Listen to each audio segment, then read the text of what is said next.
나를 능하게 하신 그리스도 예수 우리 주께 감사함은 나를 충성되이 여겨 내게 직분을 맡기심이니 우리 주의 은혜가 그리스도 예수 안에 있는 믿음과 사랑과 함께 넘치도록 풍성하였도다. 오늘도 부족한 백성들을 충성되이 여기셔서 새날 새 은혜를 허락하시는 하나님 감사합니다.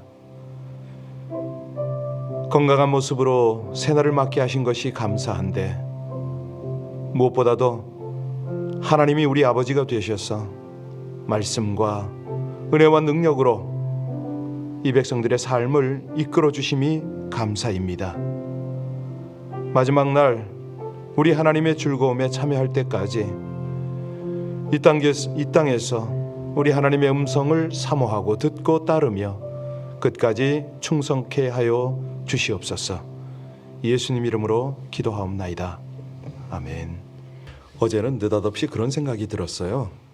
이 팬데믹 기간 동안에 우리 성도님들 건강도 대체적으로 하나님께서 잘 유지하도록 그렇게 은혜를 주셨고, 무엇보다도 어려운 가정들이 있는데요, 그 가정들이 물질 때문에 궁핍하지 않고 잘 견뎌 올 수 있도록 하나님이 은혜를 주셨다, 이 깨달음이 오더라고요. 적당한 일터도 없고 그렇다고 소셜도 나오는 게 부족한데 다들 살아가세요. 우리가 구제를 해야 될 그런 분들이 안전하게 이렇게 달려오시는 모습을 보면서 하나님의 은혜가 너무나 감사하다. 여러분, 오늘 아침에는요 그런 우리 고백을 좀 드렸으면 좋겠습니다. 말씀하신 그대로잖아요. 들에 핀 풀도 입히시고 공중 나는 새도 먹이시는 하나님, 이 어려운 환경 중에도 모든 성도들 지켜주셨습니다. 몸은 좀 비록 불편할지라도 저들이 이 땅에 하나님을 예배하며 살아가게 하시고 가정마다 렌트비 안 밀리고 정말 굶지 않고 은혜 가운데 오게 하셔서 너무 감사하다고, 무엇보다도 생명의 양식을 주셔서 우리 하나님 안에서 믿음 지키게 하신 것이 감사하다고 우리 합심으로 오늘 아침에는 감사의 기도를 좀 올려드렸으면 좋겠습니다. 아버지 하나님의 은혜를 감사합니다. 주님을 찬양합니다. 아버지 하나님, 우리 교회 가운데 연로하신 분들도 있고 또 경제적으로 궁핍한 분도 계시지만 하나님 끝까지 저들을 지켜주시고 눈동자까지 보호하시며 오늘까지 인도하신 하나님을 감사를 드립니다. 아버지 하나님, 아프지만 힘들지만 여러 가지 의료 혜택과 또 하나님 노력으로 인하여 오늘까지 달려오게 하신 것이 진실로 감사하고, 하나님 가장이 또 여러 가지 어려움이 있어서 하나님 참으로 재정적으로 렌트비도 여러 가지도 걱정이 되었지만 그럼에도 불구하고 하나님 끝까지 지키셨습니다. 모든 필요를 채우셨습니다. 먹고 입고 또 마시고 나누게 하시고, 무엇보다도 하나님을 예배하며 우리 하나님을 온전히 섬길 수 있는 자리까지 인도하신 아버지 하나님, 진실로 감사합니다. 이 모든 것들이 하나님의 은혜임을 알아 우리 주님을 높입니다. 아버지 하나님, 교회도 그렇고 여러 가지 어려움이 있었음에도 불구하고 하나님 끝까지 지키십니다. 무엇보다 아버지 하나님, 참으로 병들고 지친 영혼들을 하나님 살피셔서 저들 가운데 어려움이 없도록, 아버지 낙오됨이 없도록 그렇게 지켜주셨습니다. 하나님의 은혜입니다. 진실로 감사합니다. 주의 몸된 교회가 정말 뚜렷한 부자 한 명 없지만 그럼에도 불구하고 렌트비 안 밀리고 아버지 하나님 은혜 가운데 재정 잘 관리하게 하신 것이 진실로 감사합니다. 하나님, 은혜 위에 은혜를 더하시는 우리 아버지 하나님, 영적인 은혜가 우리 가운데 풍성하여서 이것들로 인하여 하나님 앞에 더욱 견고한 믿음을 세워가고 주의 나라 위하여 헌신하는 주의 백성들, 주의 교회가 되어지게 하여 주옵소서. 신실하시고 감사하신 우리 주의 은혜를 감사하며 예수님 이름으로 기도하옵나이다. 아멘. 디모데전서 6장 1절로 10절의 말씀입니다. 디모데전서 6장 1절로 10절까지의 말씀을 우리 합독으로 봉독합니다. 무릇 멍에 아래에 있는 종들은 자기 상전들을 범사에 마땅히 공경할 자로 알지니 이는 하나님의 이름과 교훈으로 비방을 받지 않게 하려 함이라. 믿는 상전이 있는 자들은 그 상전을 형제라고 가볍게 여기지 말고 더 잘 섬기게 하라. 이는 유익을 받게 믿는 자요 사랑을 받는 자임이라. 너는 이것들을 가르치고 권하라. 누구든지 다른 교훈을 하며 바른 말 곧 우리 주 예수 그리스도의 말씀과 경건에 관한 교훈을 따르지 아니하면 그는 교만하여 아무것도 알지 못하고 변론과 언쟁을 좋아하는 자니 이로써 투기와 분쟁과 비방과 악한 생각이 나며 마음이 부패하여지고 진리를 잃어버려 경건을 이익의 방도로 생각하는 자들의 다툼이 일어나느니라. 그러나 잔혹한 마음이 있으면 경건은 큰 이익이 되느니라. 우리가 세상에 아무것도 가지고 온 것이 없으며 또한 아무것도 가지고 가지 못하리니 우리가 먹을 것과 입을 것이 있은즉 족한 줄로 알 것이니라. 부하려 하는 자들은 시험과 올무와 여러 가지 어리석고 해로운 욕심에 떨어지나니 곧 사람으로 파멸과 멸망에 빠지게 하는 것이라. 돈을 사랑함이 일만하게 뿌리가 되나니 이것을 탐내는 자들은 미혹을 받아 믿음에서 떠나 많은 근심으로써 자기를 찔렀도다. 아멘. 이제 디모데전서 마지막 장 6장까지 왔습니다. 오늘 본문의 주제는 이 노예들이 어떤 싸움을 싸워야 될 것인가, 그리고 그들의 삶의 어떤 자세를 어떻게 갖춰야 될 것인가, 이런 내용들입니다. 사실요, 믿음의 선한 싸움이 필요한 이유가 있죠. 우리 어제에서 오늘까지 연결이 되고 있는데, 이 거짓 교훈을 퍼뜨리는 자들과 어떻게 싸워야 할 것인가, 이것이거든요. 자, 우리가 교회에 이제 새벽에 오시는 분들은 대부분 교회에 영향력을 크게 미치는 분들입니다. 리더들이고 무엇보다도 영적으로 기도하며 하나님의 통치를 나타내는 통로들이시죠. 자, 그런 위치에 있는 분들이 어떻게 믿음을 지키고 선한 싸움을 싸울 것인가, 이 권면입니다. 1절을 보시면요, 자세가 나오는데 1절 다시 한번 볼까요? 무릇 멍에 아래에 있는 종들은 자기 상전들을 범사에 마땅히 공경할 자로 알지니 이는 하나님의 이름과 교훈으로 비방을 받지 않게 하려. 무슨 말이냐면 멍에 있는 종들이 누구죠? 노예를 가리킵니다. 누구의 노예요? 그리스도인 노예입니다. 당시 노예들은 주인의 소유물 아닙니까? 로마 제국 당시에요, 약 한 6천만 명의 노예들이 있었다고 그러죠. 그러니까 로마에는 노예의 수가 로마 시민보다 약 4배가 많았다고 합니다. 그런데 이렇게 노예가 많다 보니 대충 눈치껏 살아가는 거죠. 게으르고 무능하고 부정적이고 불성실한 이런 이들이 적지 않았던 것입니다. 그래서 주인들은 이런 노예를 아주 가혹하게 다루었습니다. 그러니 노예들은 틈만 있으면 삿을 끊고 도망가려고 했던 거죠. 도망가다 잡히면요, 아주 심한 경우에는 처형을 당하고 이마에 화인을 맞기도 했습니다. 이런 로마 사회에 예수 그리스도의 복음이 전파되었지 않습니까? 결과로 많은 노예들이 하나님의 자녀가 되었죠. 자, 예수 믿게 된 노예들이 어떻게 됩니까? 인권에 대한 눈을 뜨잖아요. 하나님의 형상으로 지음받고 하나님의 자녀로 살아가는 거니까. 그래서 평등과 자유를 주장하고 노예 해방 운동을 일으킬 수도 있었습니다. 자, 그럼에도 바울은 이 교인이 된 노예들에게 지금 교훈하고 있는 겁니다. 선한 싸움을 싸워라, 이 말 아닙니까? 그래서 우리 1절에 보면은 1절, 2절 한번 볼까요? 2절 같이 읽습니다. 믿는 상전이 있는 자들은 그 상전을 형제라고 가볍게 여기지 말고 더 잘 섬기게 하라. 이는 유익을 받는 자들이 믿는 자요 사랑을 받는 자임이라. 너는 이것을 그렇습니다. 그러니까 여기서 상전들을 범사에 마땅히 공경할 자로 알라 그랬는데 그 이유가 뭡니까? 하나님의 이름과 교훈이 회방받지 않게 하려고. 상전이 훌륭하기 때문에 공경하는 거 아닙니다. 왜 공경한다고요? 하나님의 영광을 위하여. 더 구체적으로 말하면 복음의 진리가 회방받지 않게 하기 위해서 공경하라, 이렇게 말했습니다.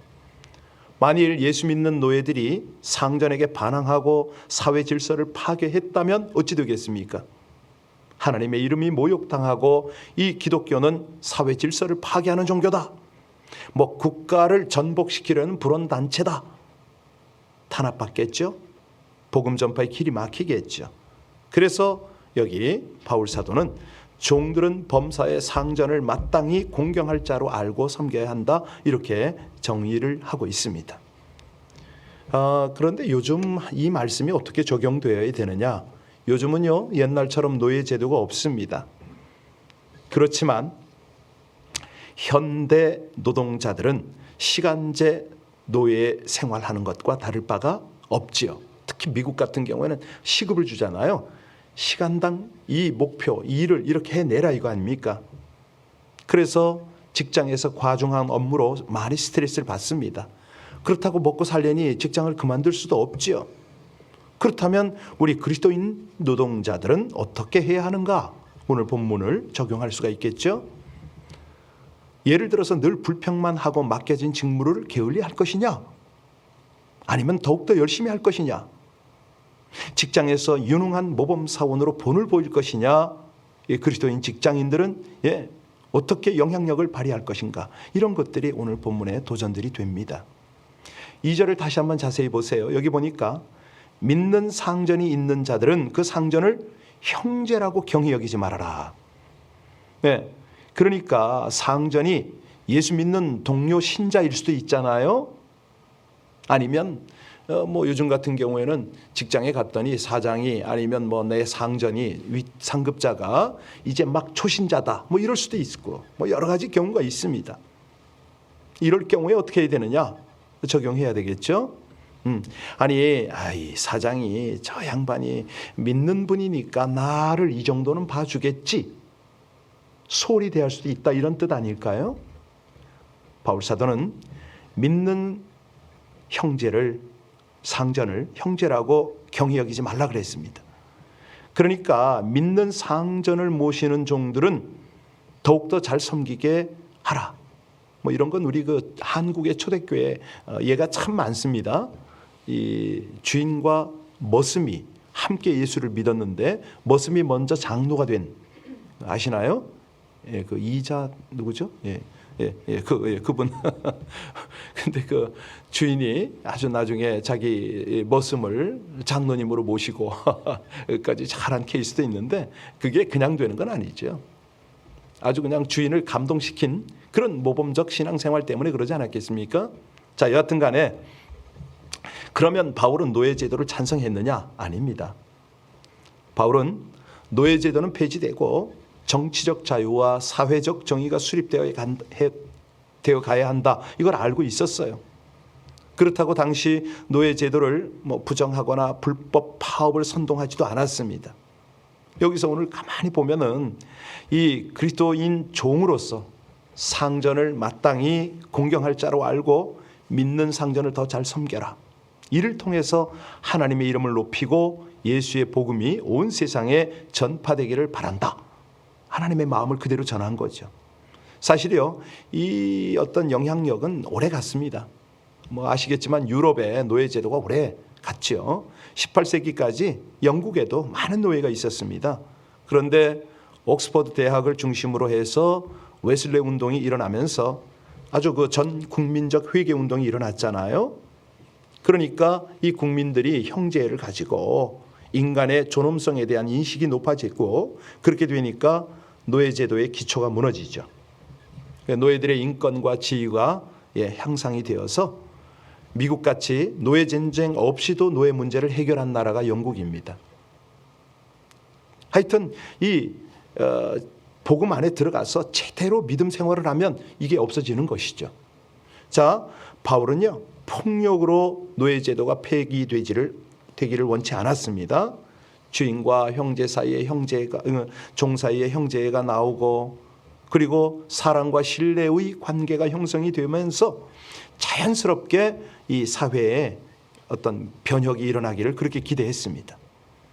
그러니까 이런 말씀들을 오늘날에도 얼마든지 적용해서 우리의 어떤 모든 경제 구조라든가 또 직장 구조라든가 이런 것들이 이렇게 변해야 되지 않겠습니까? 자, 우리가 하나님 안에서 한 형제요 자매인 것 사실입니다. 그런데 이 세상에서는 여전히 주인과 종인 것도 사실입니다.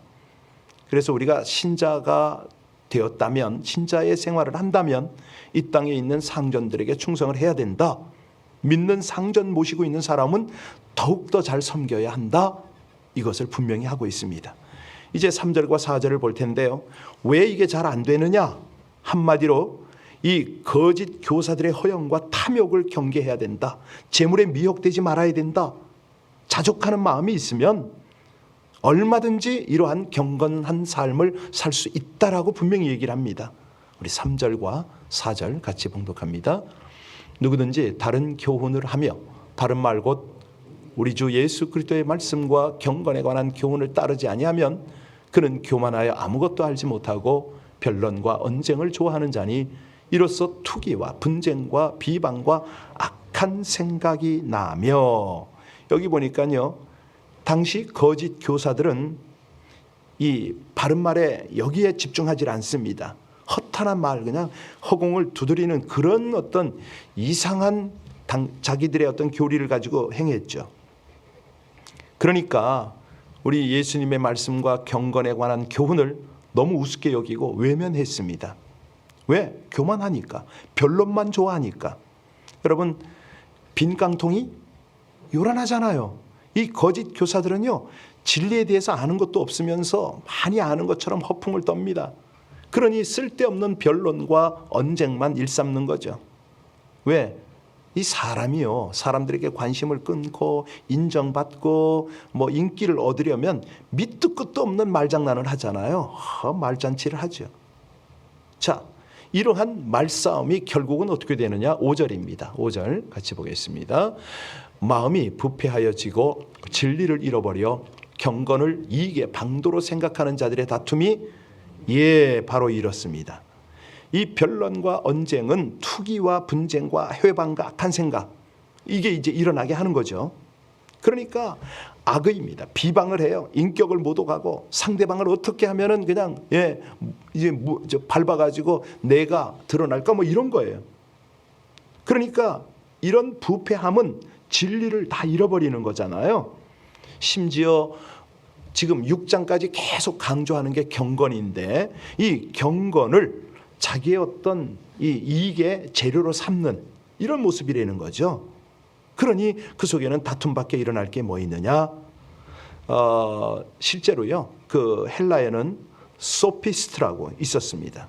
궤변가예요. 웅변술이 뛰어나요. 변론술의 대가들이었어요. 이들이 대중연설을 했거든요. 오늘날 이제 코미디로 연상하시면 됩니다. 이런 어떤 그냥 대중 서커스장 같은데 이런데 쫙 사람들을 모아놓고 거기서 아주 그냥 뭐 말로 요리를 해내는 거죠. 그만큼 그 당시에는 궤변가들이 인기가 높았습니다. 그러니 인기가 높으니 자연스럽게 권력가가 배출이 되고 엄청난 부자도 나왔겠지요. 이런 어떤 소피스트들이 가는 그런 곳에는 나도 제자가 되겠다고, 나도 따라 배우겠다고 사람들이 몰려다니는 거예요. 그러니 이 웅변술과 궤변을 가리키는 사람들이 돈을 많이 벌었을 거 아닙니까? 이 이단의 교리에 미혹된 일부 신자들이 경건을 돈 버는 방편으로 여기는 자들이 그렇게 생긴 거죠.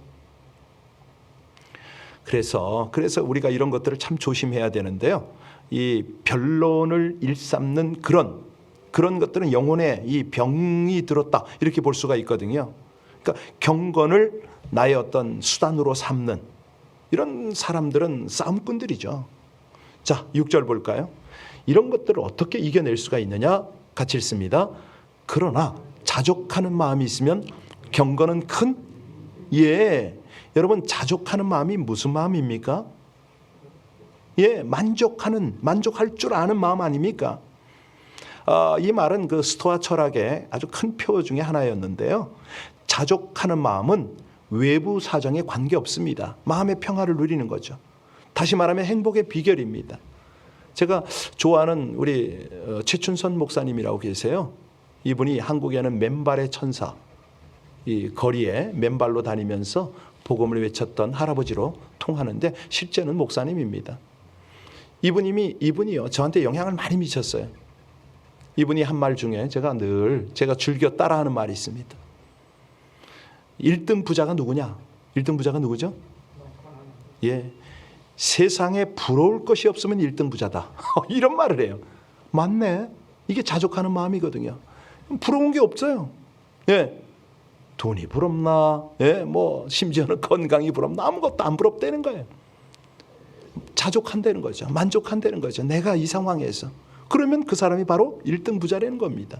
누구도 그를 저기 못한다는 거예요.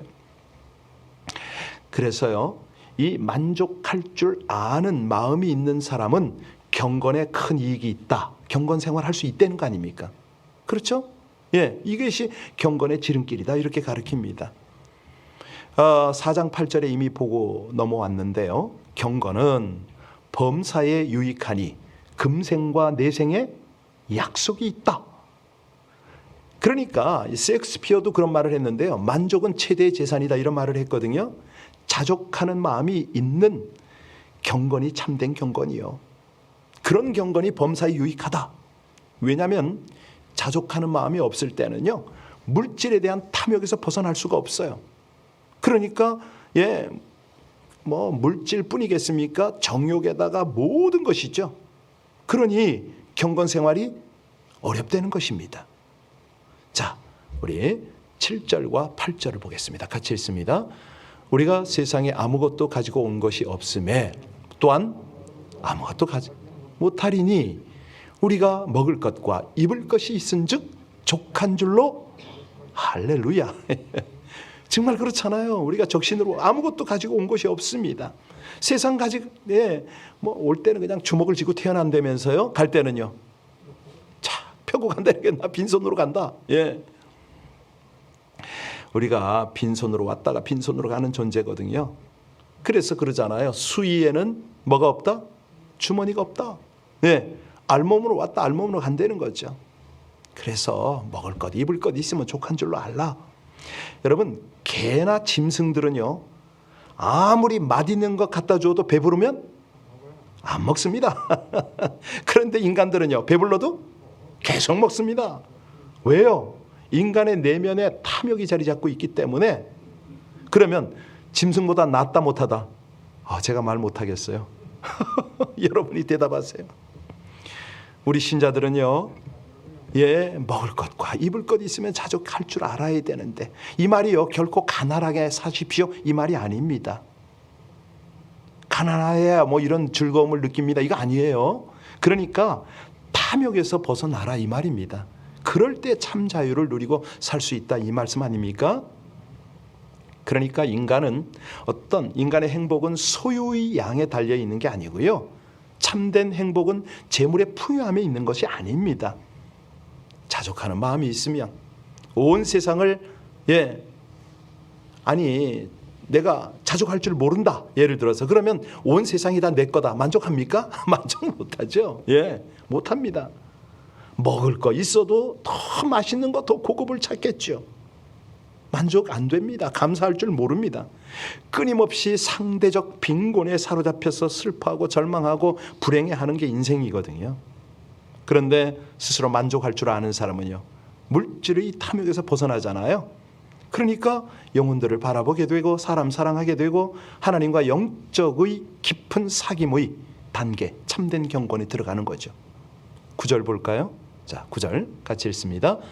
부하려 하는 자들은 시험과 올무와 여러 가지 어리석고 해로운 욕심에 떨어지나니 곧 사람으로 파멸과 멸망에 빠지게 하는 것이라. 부하려 하는 자, 그들은요, 돈 버는 데 목적을 두어요. 재물에 대한 탐욕에 사로잡혀 있어요. 가끔 보면 이제 신자들 중에서도 유난히 돈 버는데 아주 그냥 목을 매는 분들이 더러 있어요. 왜 그러느냐?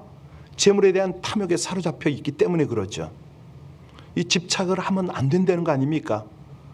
왜? 사단은 끊임없이 신자들에게 유혹의 손길을 뻗어오는데 자칫하면 사단의 올무에 걸려간다는 거죠. 그러니까 어떤 우리가 관심 가져야 할 것은 뭐다? 영적인 영역이라는 거죠. 한꺼번에 뭐 떼돈을 벌려고 이런 거 하지 말라는 겁니다. 자칫하면 사단에게 그대로 끌려가니까. 10절 보겠습니다. 10절 같이 읽습니다. 돈을 사랑함이 일만하게 뿌리가 되나니 이것을 탐내는 자들은 미혹을 받아 믿음에서 떠나 많은 근심으로서 자기를 찔렀도다. 돈 자체가 선하거나 악하지 않습니다. 그런데 돈을 사랑하고 돈을 사모하게 되면 거기서 뭐가 생겨난다? 악이 생겨난다. 미혹을 받는다. 믿음에서 떠난다, 이 말 아닙니까? 그래서요, 오늘은 빌립보서 4장 12절 13절로 마무리를 하겠습니다. 내가 비천에 처할 줄도 알고 풍부에 처할 줄도 알아.